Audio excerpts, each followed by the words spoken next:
नमस्कार प्यारे बच्चों, आप सभी का जे सर एकेडमी के अंतर्गत हार्दिक स्वागत है।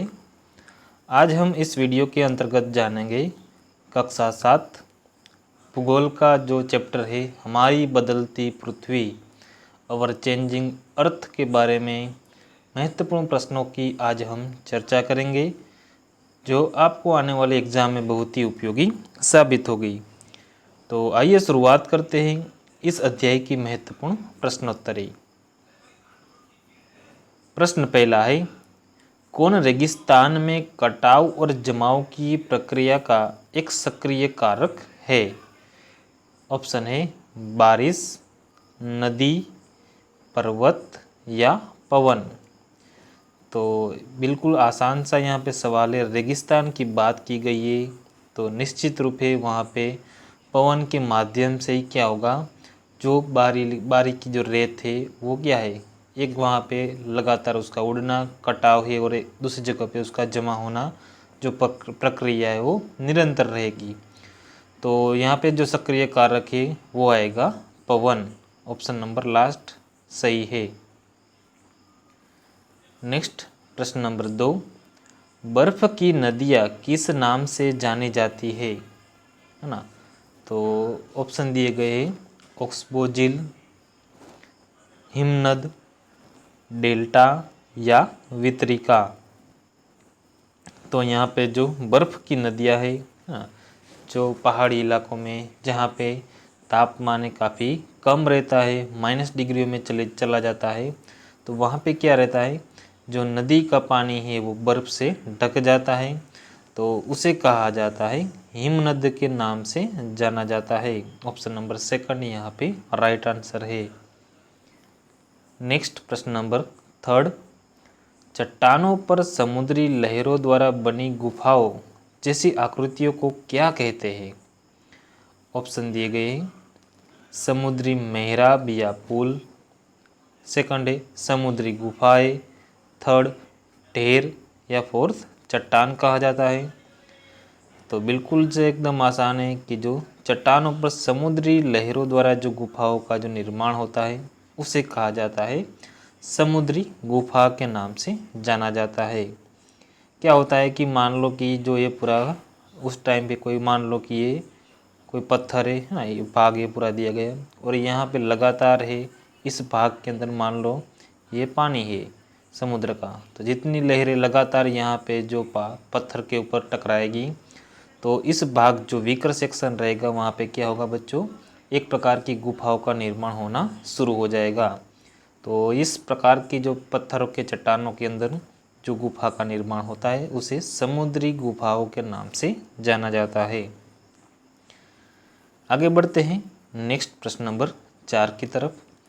नदी जब बड़े मैदान में प्रवेश करती है तो नदी का स्वरूप कैसा होता है ना? अब हमें पता है कि नदी है, जब मान लो बड़े बड़े पहाड़ है ना, ये मान लो कोई पहाड़ है और यहाँ से होते हुए फिर ये प्लेन एरिया है, तो ये पहाड़ों से होती हुई जो नदी है वो बहती है। तो मान लो कि ये जब पहाड़ से होकर गुजरेगी तो काफ़ी उसमें बल रहेगा, फोर्स रहेगा, तेज़ी से रफ्तार से वो नीचे की तरफ आएगी। लेकिन जैसे ही वो नदी के बच्चों है ना ये पूरा प्लेन एरिया पे आ जाएगी, तो वहाँ पे क्या होगा कि वहाँ पे इतना अधिक है, वहाँ पे फोर्स से उनको रहेगा नहीं। तो जिस प्रकार से वहाँ उनको मोड़ मिलेगा उस प्रकार है वो वहाँ पे अपना जो स्वरूप है वो धारण कर लेगी। तो उस टाइम पे क्या है, नदी है एक अलग आकार रहती है ना, जैसे मान लो पूरा प्लेन एरिया आ जाएगा तो धीरे धीरे ऐसे ऐसे होते होते पूरी बहती चली जाएगी। तो उसे कहा जाता है, ऑप्शन दिए गए, झील कहा जाता है, तालाब कहा जाता है, नदी विसर्ग कहा जाता है या झील का कटान कहा जाता है। तो राइट आंसर रहेगा उसे नदी विसर्ग के नाम से जाना जाता है। आगे बढ़ते हैं नेक्स्ट प्रश्न नंबर 5 की तरफ। पृथ्वी की सतह पर चट्टानों को टूटने को क्या कहा जाता है? ऑप्शन है कटाव, अपक्षय, निक्षेप या भूस्खलन। तो पृथ्वी की सतह का जो ऊपरी चट्टान है वो जो ना टूटकर जब गिर जाती है तब उसे कहा जाता है अपक्षय कहा जाता है। ऑप्शन नंबर सेकंड यहाँ पे और राइट आंसर होगा।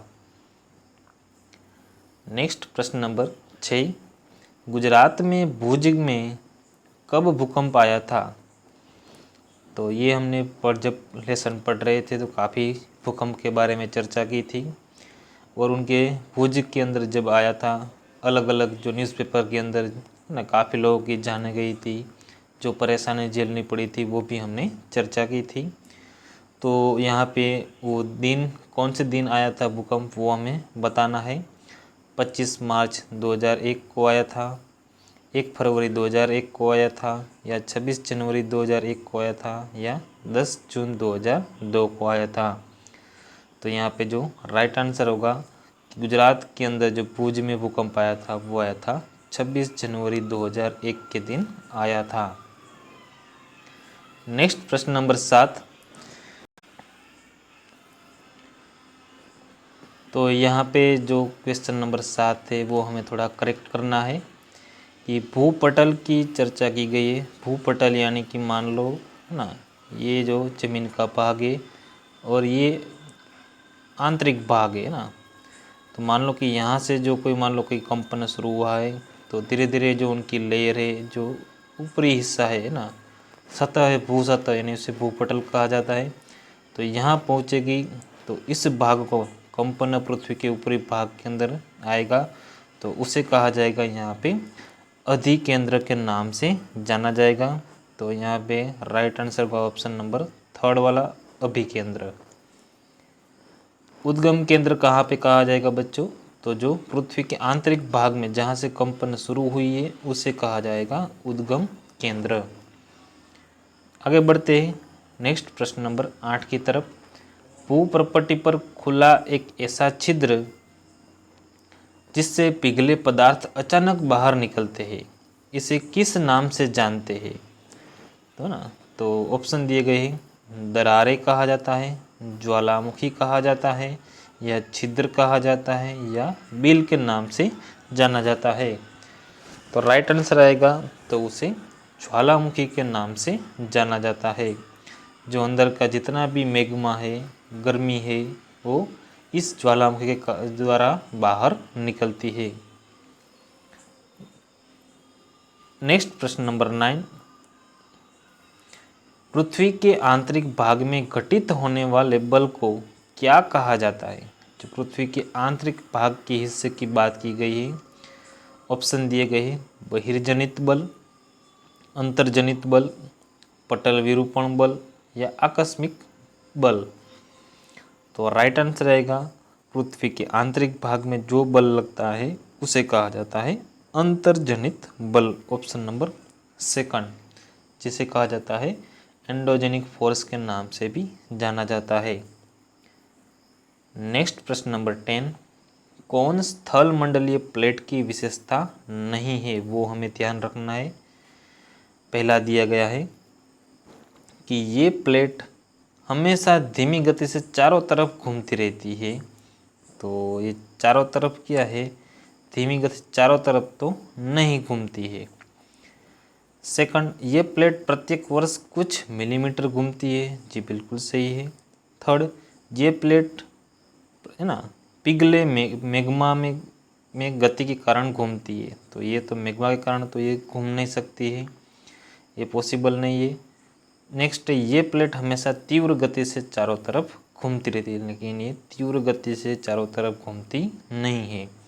तो राइट आंसर रहेगा ऑप्शन नंबर 2, ये प्लेट जो रहती है प्रत्येक वर्ष ना कुछ मिलीमीटर तक ही वो घूमती है। नेक्स्ट प्रश्न नंबर 11, इनमें से कौन सी समुद्री तरंगे की विशेषता नहीं है? ऑप्शन दिया गया है, सेल, किनारा, समुद्री गुफा, या इनमें से कोई नहीं। तो समुद्री तरंग की विशेषता है जो सेलों का निर्माण करती है, किनारों का तो निर्माण नहीं होता है ना, समुद्री गुफाओं का निर्माण होता है। तो यहाँ पे जो राइट आंसर आएगा, समुद्री तरंग की विशेषता की बात की गई है तो केवल समुद्री गुफा को ही यहाँ पे माना जाएगा, क्योंकि सेल तो ऑलरेडी वहाँ पे रहती है, किनारा भी वहाँ पे मौजूद रहता है। केवल समुद्री गुफाएं उनका निर्माण किया जाता है। तो ऑप्शन नंबर थर्ड है वो यहाँ पे राइट आंसर रहेगा। सो विशेषता नहीं कहा गया है तो वो रहेगा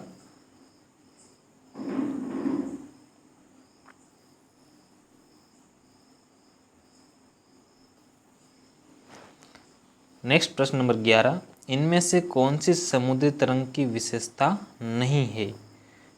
तो यहाँ पे राइट आंसर होगा, ऑप्शन देख लेते हैं, सेल, किनारा, समुद्री गुफा या इनमें से कोई नहीं।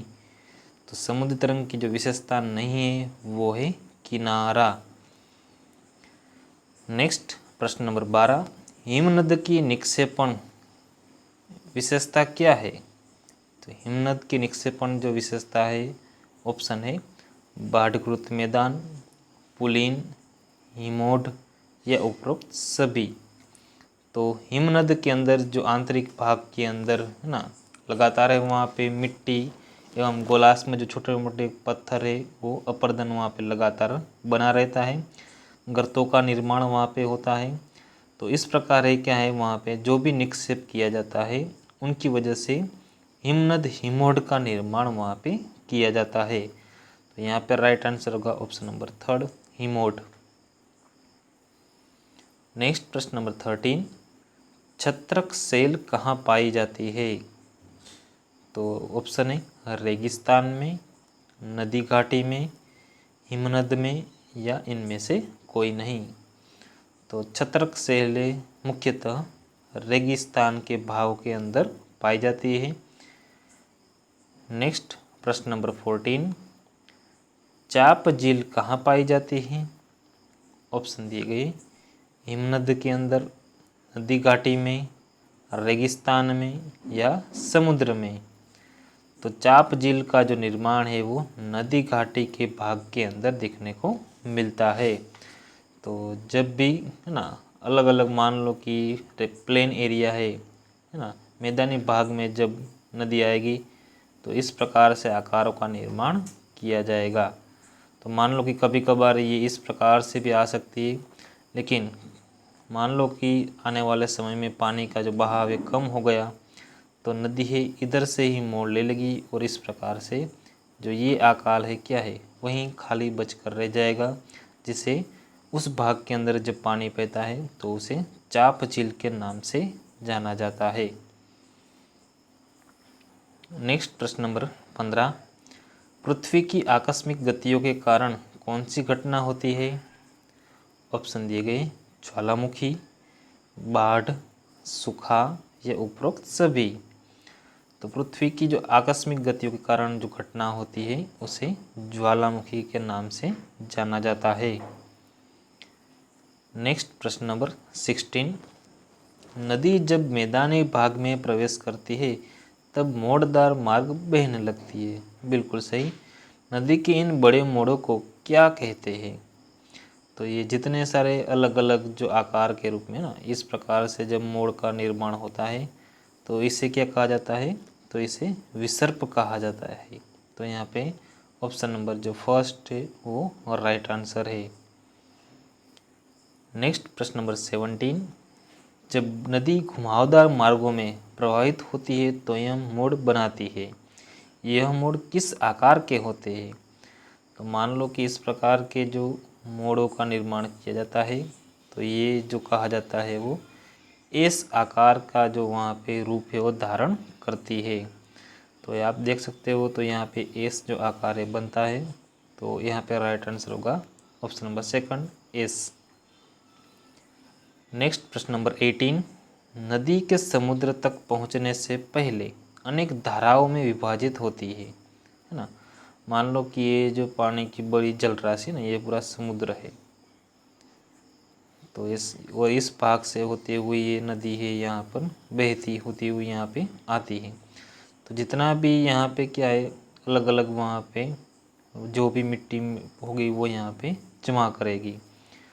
तो इस प्रकार क्या है कि वहाँ पे अलग अलग वहाँ पे मिट्टी के जो स्तर है वहाँ पे जमा हो जाएगी, तो उसे कहा जाता है वितरिका। ऑप्शन नंबर फर्स्ट है यहाँ पे राइट आंसर होगा।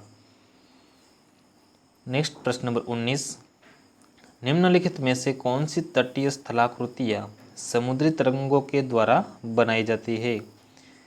तो समुद्री तरंग के यहाँ पे चर्चा की गई, तो समुद्री गुफा भी बनाई जाती है, जी बिल्कुल सही।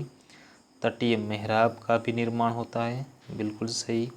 समुद्री जो भृगु रहते हैं उनका भी वहाँ पे निर्माण किया जाता है, बिल्कुल सही है। उपरोक्त सभी, तो राइट आंसर आएगा उपरोक्त सभी। नेक्स्ट प्रश्न नंबर 20, निम्नलिखित में से कौन सा कारक लोएस के निर्माण हेतु उत्तरदायी है? तो लोएस जो ज़्यादातर रेगिस्तान के अंदर जब लगातार पवनों का बहना शुरू होता है, अपर्दन एवं निक्षेपण का प्रमुख ये पवन के कारण ही वहाँ पे देखने को मिलता है। तो लगातार जब रेत है उड़कर कहीं और क्षेत्र में छोटी छोटी पहाड़ियों का निर्माण होता है ना उस भाग के अंदर, तो ये जो प्रकार के जो बालू टिब्बा कहलाते हैं, तो इस बालू कण को है ना लोएस के नाम से जाना जाता है। तो ये जो उनका मेन कारण है वो है पवन, उसका उत्तरदायी रहता है। नेक्स्ट प्रश्न नंबर 21, भूकंप का मापन किस यंत्र से किया जाता है? तरंगमापी से, भूकंप मापी से, भूकंप लेखी से, या इनमें से कोई नहीं?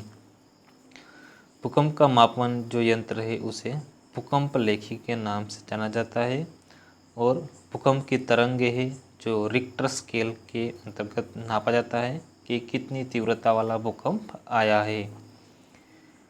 नेक्स्ट प्रश्न नंबर 22, उद्गम केंद्र के भूसतह पर उसके निकटतम स्थान को क्या कहते हैं? ऑप्शन दिए गए, प्लेट सीमा, अधिकेंद्र, बाहरी केंद्र, या क्रेटर। तो ये हमें अभी उसके बारे में चर्चा की थी कि उद्गम केंद्र से भूसतह यानी भूपटल पर उसे अधिकेंद्र के नाम से जाना जाता है। नेक्स्ट प्रश्न नंबर 23, भूकंपीय तरंगे कितने प्रकार की होती है? ऑप्शन दी गई, 2 प्रकार की, 3 प्रकार की, 5 प्रकार की, या अनगिनत। तो राइट आंसर आएगा, जो भूकंप की जो तरंगों की जो प्रकार है वो 3 प्रकार की है। पहला रहता है पी, एस और एल, प्राइमरी, सेकेंडरी, और ये थर्ड है लव वेव के नाम से जानी जाती है। तो यहाँ पे राइट आंसर होगा ऑप्शन नंबर सेकंड, 3 प्रकार की। नेक्स्ट प्रश्न नंबर 24, विश्व में सबसे ऊंचा जलप्रपात यानी कि वाटरफॉल कौन सा है? ऑप्शन दिए गए हैं, एंजल, नियाग्रा, विक्टोरिया, या इनमें से कोई नहीं। तो सबसे जो ऊंचा जलप्रपात है वो अमेरिका के, जो दक्षिण अमेरिका के वेनेजुएला के अंदर आया हुआ है, जिनका नाम है एंजल वाटरफॉल है, और ये काफ़ी क्या है, ऊंचा जलप्रपात के नाम से काफ़ी फेमस है। नेक्स्ट प्रश्न नंबर 25, रेगिस्तान में पवन अपने साथ रेत को एक स्थान से दूसरे स्थान गिराकर छोटी पहाड़ी बनाता है, उसे क्या कहते हैं? लोएस, बालू टिब्बा, छत्रक सेल, या इनमें से कुछ कोई नहीं। तो जब वो पहाड़ी छोटी छोटी वहाँ पे बनाती है तो उसे बालू टिब्बा के नाम से जाना जाता है। तो यहाँ हमारे आज की जो अध्याय के प्रश्नोत्तरी थी पूर्ण होती हैं। हमारे चैनल जे सर एकेडमी के अंतर्गत आप चैनल को लाइक, शेयर एवं सब्सक्राइब जरूर करें, और ताकि हर एक चैप्टर की आपको ऐसी जानकारी है वो मिलती रहेगी। धन्यवाद।